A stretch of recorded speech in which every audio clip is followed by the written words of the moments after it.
Kita beralih ke lantai bursa pemirsa. Indeks harga saham gabungan IHSG pada sesi siang ini ditutup turun 0,23% ke level 6.823. Apa saja yang menjadi faktor yang mempengaruhi pergerakan IHSG pada siang ini?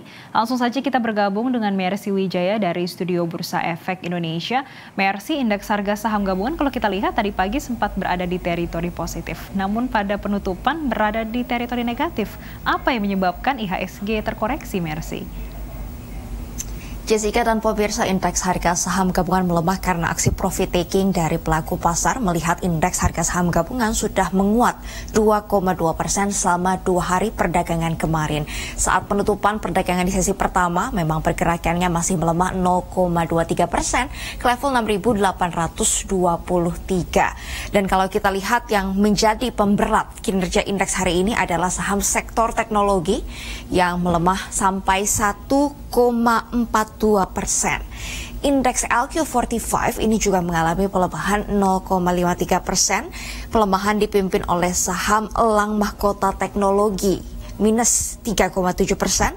Sarana Menara Nusantara sahamnya melemah 3,16% dan Sumber Alvaria Trijaya yang turun 3,05%.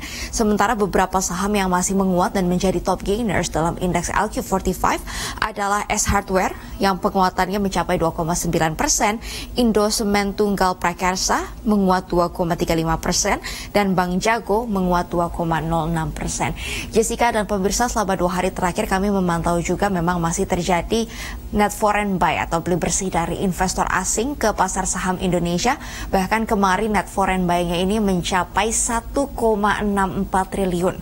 Banyak saham-saham yang diburu oleh investor asing, namun saham yang diburu kemarin ini hari ini justru mengalami pelemahan. Di antaranya adalah saham Bank BRI, saham Telkom, dan juga saham Antam yang mengalami pelemahan karena aksi profit taking. Namun kami masih belum mengetahui dan masih akan menunggu datanya saat penutupan perdagangan sore nanti, apakah profit taking ini dilakukan oleh investor asing atau investor domestik jelang Idul Fitri 2023 yang biasanya masyarakat akan mulai berbelanja di pekan ketiga bulan Ramadan. Kalau kita lihat pergerakan indeks harga saham gabungan ini cukup searah dengan pergerakan indeks utama di kawasan Asia.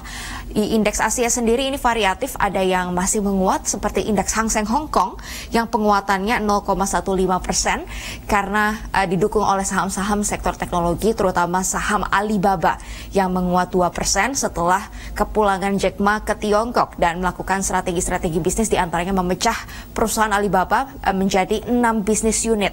Diharapkan dengan adanya pemecahan 6 bisnis unit ini, masing-masing unit bisnis dapat lebih lincah beradaptasi dengan kebutuhan masyarakat dan dapat meningkatkan profitabilitas perusahaan. Sehingga ini direspon positif juga oleh pelaku pasar dengan adanya penguatan saham Alibaba di indeks Hang Seng Hong Kong, dan malam kemarin di indeks Amerika Serikat penguatan saham Alibaba mencapai 10%. Namun indeks Nikkei Jepang ini terpantau melemah 0,5%. Dan indeks Retem Singapura juga turun 0,32%. Jessica dan pemirsa, saat ini sebenarnya kekhawatiran terkait dengan krisis perbankan di Amerika Serikat dan Eropa sudah mulai mereda karena adanya bantuan likuiditas yang akan diberikan oleh bank-bank tersebut. Namun memang saat ini pelaku pasar masih mencari arah bagaimana kira-kira kebijakan suku bunga ke depannya setelah melihat resiko semakin bertambah karena sudah ada beberapa bank ini yang mengalami krisis karena ada kenaikan suku bunga yang signifikan selama tahun 2022 dan masih dilanjutkan di awal tahun 2023 ini. Dan sebagai informasi juga, hari ini Bank Sentral Thailand menaikkan suku bunga acuannya 0,25% menjadi 1,75%. Sehingga kebijakan terkait dengan suku bunga ini masih akan dipantau oleh pelaku pasar secara lebih lanjut.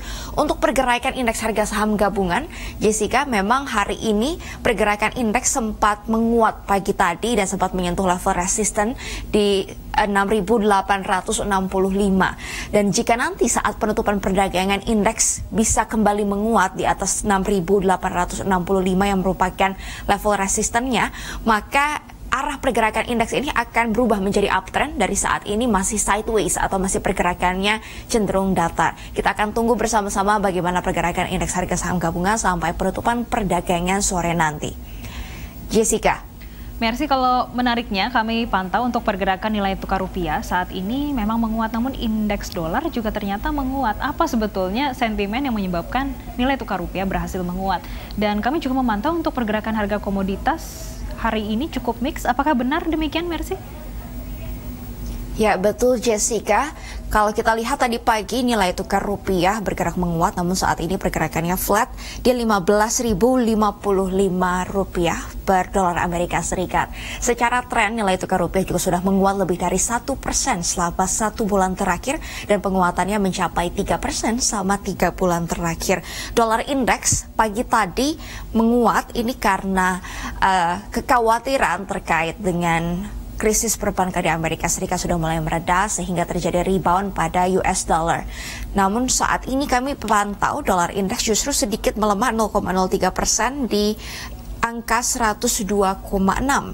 Dan tadi pagi pun kami melihat pelemahan yang cukup signifikan pada harga emas, baik itu emas COMEX maupun harga emas Antam. Namun saat ini harga emas COMEX penguatannya semakin tipis, tadi pagi 0,6%, saat ini pelemahannya 0,3%, sehingga harga 1 ounce emas ini dijual seharga 1.978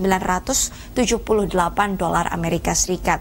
Dan harga emas Antam dalam negeri pelemahannya hampir 1%, seharga 1.072.000 rupiah per gram.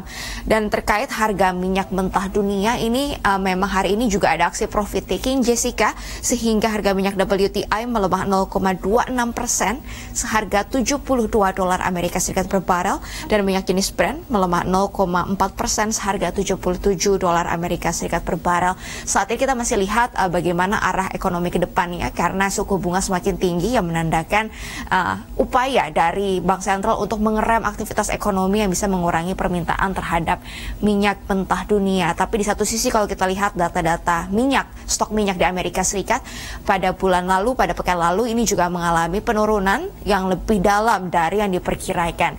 Sehingga kita akan terus pantau bagaimana pergerakan harga minyak, permintaan terhadap minyak, dan juga kondisi ekonomi terkini yang dapat mempengaruhi pergerakan IHSG, nilai tukar rupiah, dan juga harga-harga komoditas.